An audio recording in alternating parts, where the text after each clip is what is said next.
Elizabeth, Queen of Scots, slips from view in this her northern kingdom.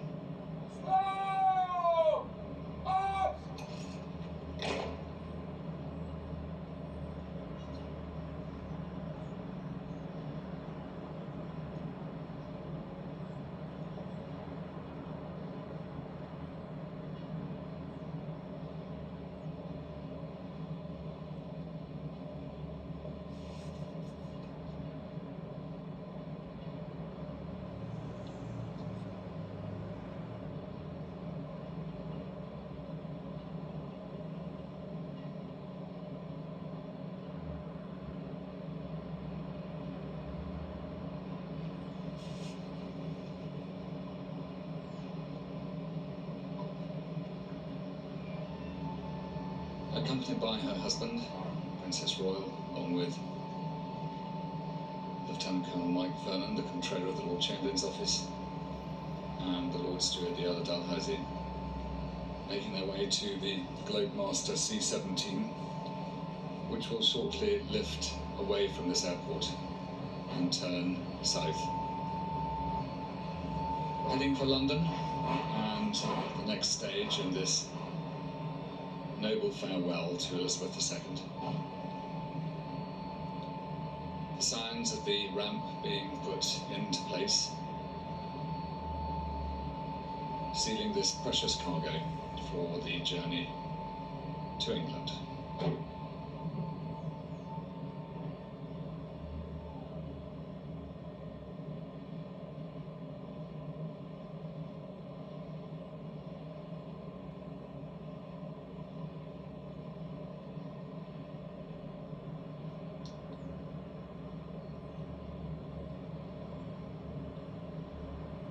The Queen's generation, who in their salad days, as Elizabeth II often used to refer to it, remembered the sounds of the Lancaster bombers, the Spitfires and the Hurricanes, the roar, the throatiness of those aircraft that fought to defend the freedom that the Queen largely had the privilege of reigning over.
As the preparations for flight are done, it's perhaps worth reflecting on how well the salute has been made to Elizabeth II by Scotland.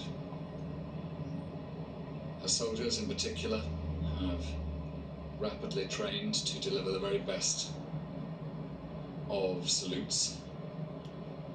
Members of this regiment who formed the bearer party and who conveyed Elizabeth, Queen of Scots, from the hearse into Holyrood to rest overnight before being taken in that really moving journey up through the Canongate, along the High Street, and up to the High Kirk of St Giles. Almost always in the most beautiful weather. The black cock feathers in their Glengarrys catching the wind here.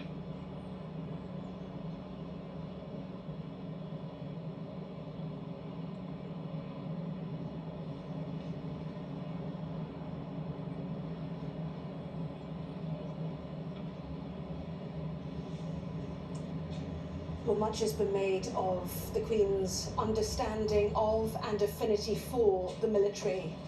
So, Alistair, how much pride will there be for those we see there at the airport today, those standing, waiting patiently, and for all those involved in the days to come, serving the monarch who had been their commander-in-chief?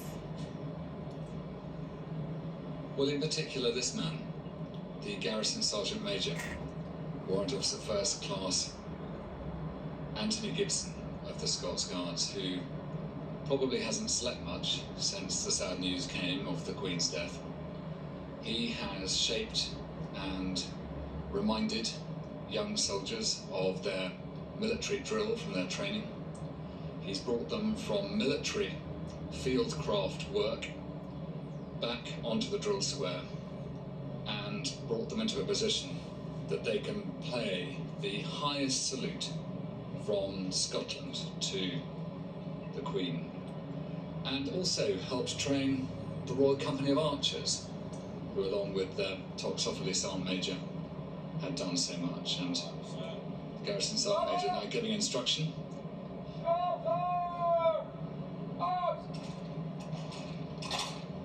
Always reminding the officers to make sure that everything's done as it should be. He gives the signals at all time. But I think that when this great Globe Master lifts the Queen into the sky and takes her away from Scotland, every service man and woman who has played a part, and all the civilian staff from the civil service who've helped in the organisation and preparation for this farewell from Scotland, which was called Operation Unicorn, can take great pride that the traditions that have always been at the heart of the Scot when serving, and when particularly serving Elizabeth, Queen of Scots, has been done.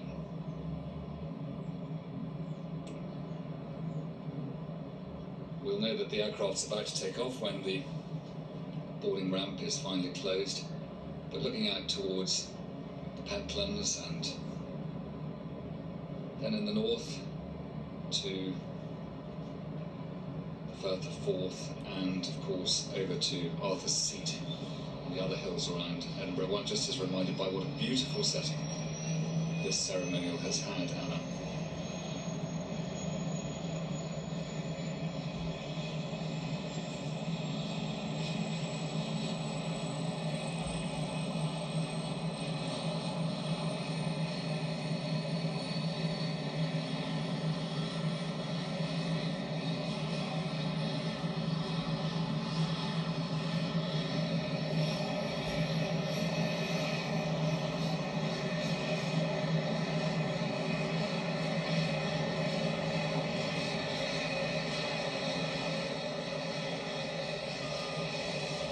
When this aircraft turns over the hills of London and comes in to land at RAF Northolt, a further ceremonial will begin to convey the late Queen into London. It will provide people who wish the chance to witness and salute in the way the Scots have showed can be done, to welcome her home to Buckingham Palace, the headquarters of her reign as sovereign, watched now by Brigadier Muddyman, the Royal Navy and Royal Marines, Major General Bill Wright, General Officer Scotland, and the Air Officer Scotland. Soldiers with their green tunics and the sergeants with their red crossbelts, the sashes that have hanging from them tassels which would be canted so that you knew how many troops you had in your platoon. Check all as well.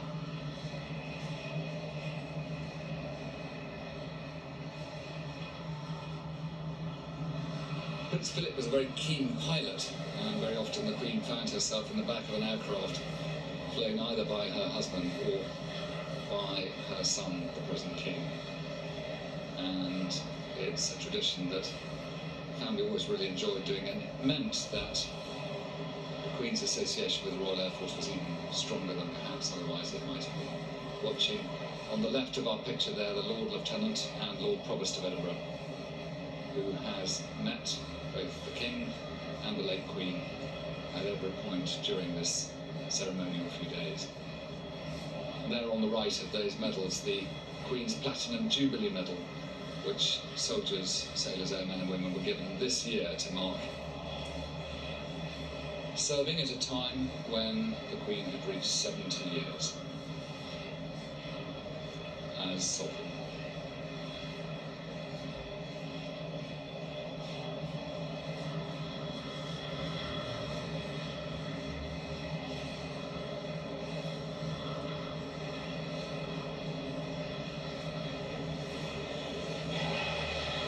The Duke of Buccleuch, who is the gold stick for Scotland, which means that he was responsible for the sovereign's security, and he was Captain General, the senior officer of the Royal Company of Archers, the King's bodyguard for Scotland, who we saw in those eagle-feathered hats playing their part. The principals who have put this together, as I was saying, Brigadier Muddiman, General Wright and Air Vice Marshal Patterson, with Garrison Sergeant Major behind.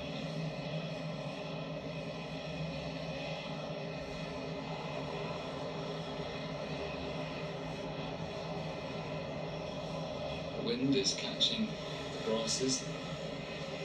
Alistair Jack, the Secretary of State for Scotland, and the First Minister for Scotland, Nicola Sturgeon.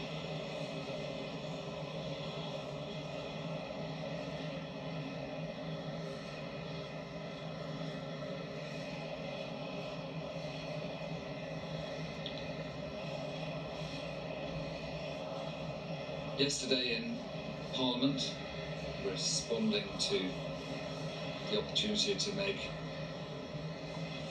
a motion of condolence, the First Minister spoke a lot about her visits to Balmoral and the fun that she'd had and her husband rushing when one of the lights started to flicker because he'd spotted that one of the Queen's dogs was biting its way through an electric light cable.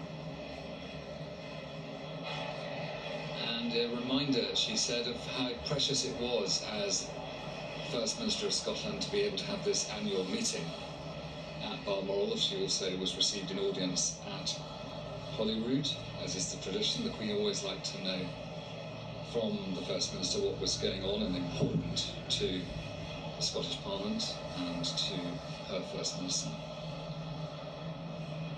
The Queen just kept counsel of so many people. Never gave one word of it away. Queen's colour, regimental colour of the Royal Regiment of Scotland.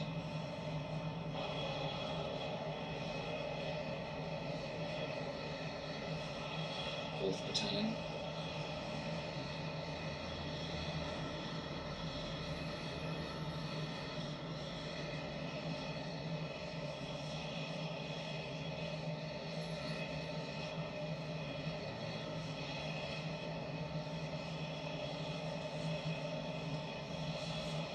They've cleared the air from all other aircraft for the moment. So as soon as this aircraft lifts, the normal air traffic can resume. It was always a tradition when an aircraft of the Queen's flight was travelling across the United Kingdom, purple airspace was created around the manoeuvre of the Sovereign. Well, for the last time, this Queen, who really was sovereign when purple airspace began, will receive it for the last time as this pocket of the airways are left for her journey to England. The Queen's crest, the lion standing atop the royal crown. Battle honours, some of which were given by the Queen to this regiment for its service on operations on behalf of protecting the United Kingdom. Band of the Royal Regiment of Scotland, who so recently were playing music at the Royal Edinburgh Military Tattoo.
the C-17 Globemaster, when it lifts away from Edinburgh, will leave this glorious weather behind, because London is completely surrounded by rain clouds and it's pouring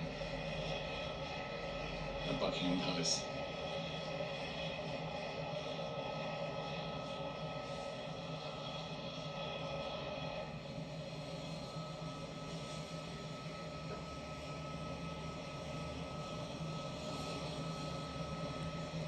This Guard of Honour has one further salute to give.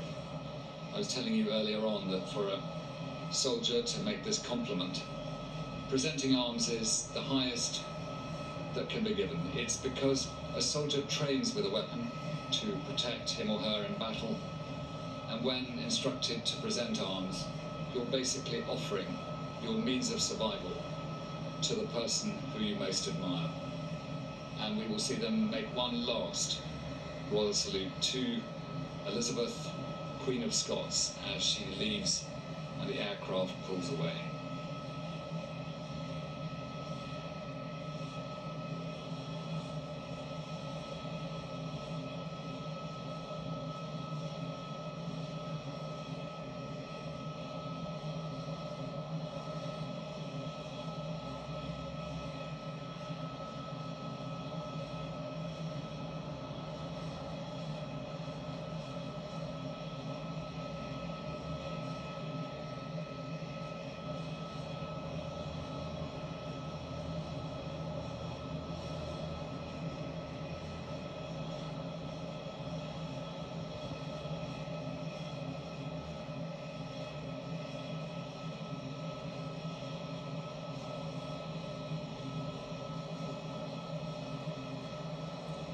There is a sense throughout all of this that the Queen is not alone. The bearer party, found by the Royal Air Force, who carried her coffin to the aircraft, will remain with it on that journey to London.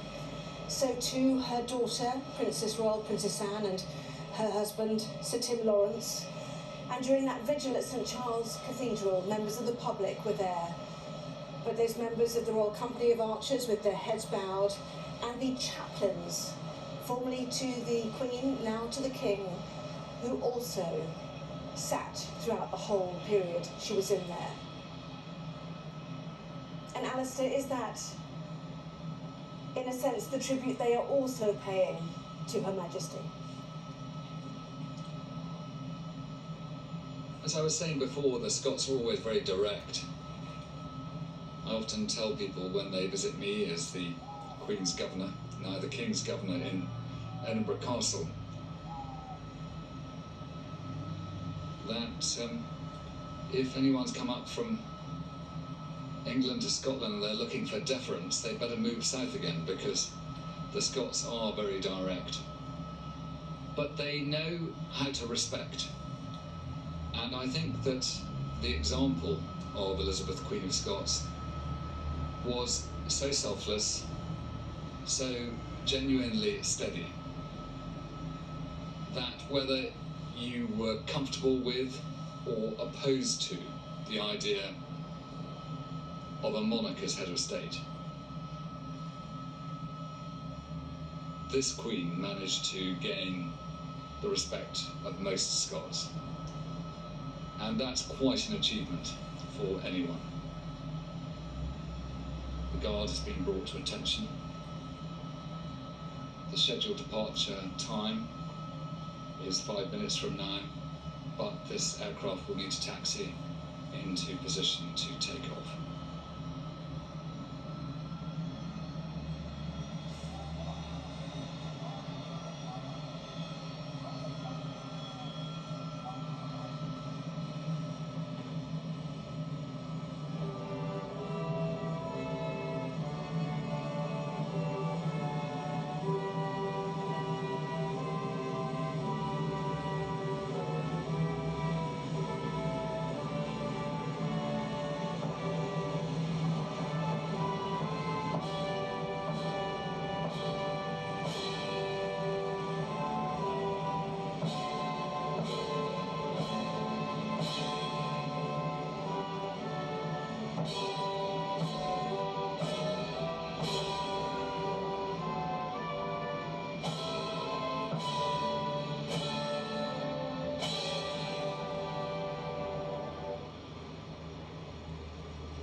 In 1952, King George VI was unwell, and he called upon his daughter and her husband, Princess Elizabeth, then Duchess of Edinburgh, and the Duke, to represent him on a tour in Africa.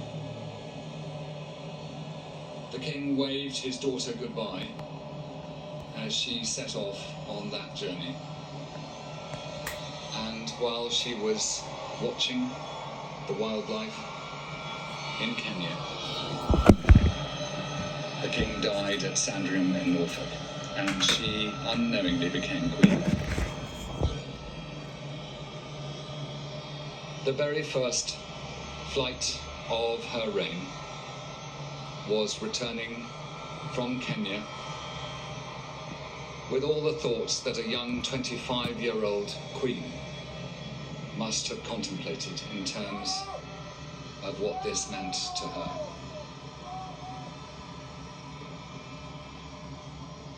Always, one got the impression that the Queen most concerned herself, as sovereign, with whether her father would have been proud of what she had done. As her final flight begins, I think it is certain that after serving through the period of 15 prime ministers, starting with Winston Churchill, who waited for her at the bottom of the steps of that aircraft when she arrived in the United Kingdom, I think King George VI would sing that his daughter had done a very fine thing, and that he was admirably proud of the Queen she became.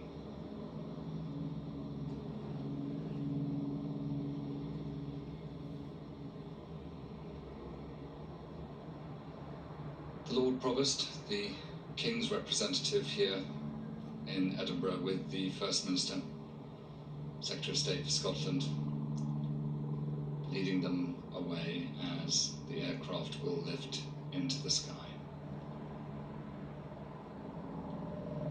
The armed forces have given their last salute here in Scotland.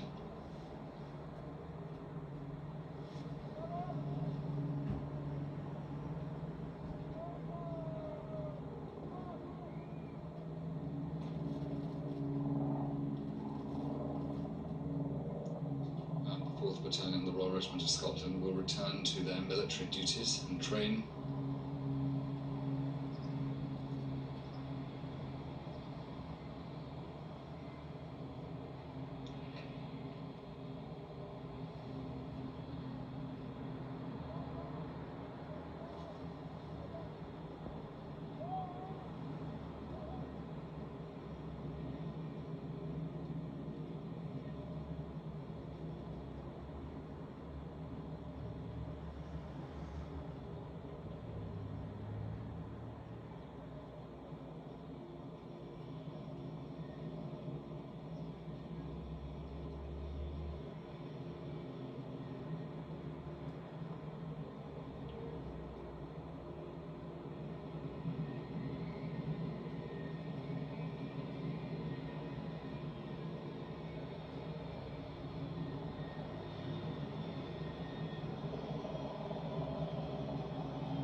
Love you forever, Queen. Surely miss you. Salute. Elizabeth, Queen of Scots, lifts into the skies And not long ago, her son, the new king, addressed the Scottish Parliament. And he said, if I might paraphrase the words of the great Robert Burns, my dear mother was the friend of man, the friend of truth, the friend of age and guide of youth. Few hearts like hers with virtue warmed, few heads with knowledge so informed.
Well, the Queen's father would have been proud of her, but Scotland, to use the colloquial Louise, should be proud of itself. That was quite a send-off.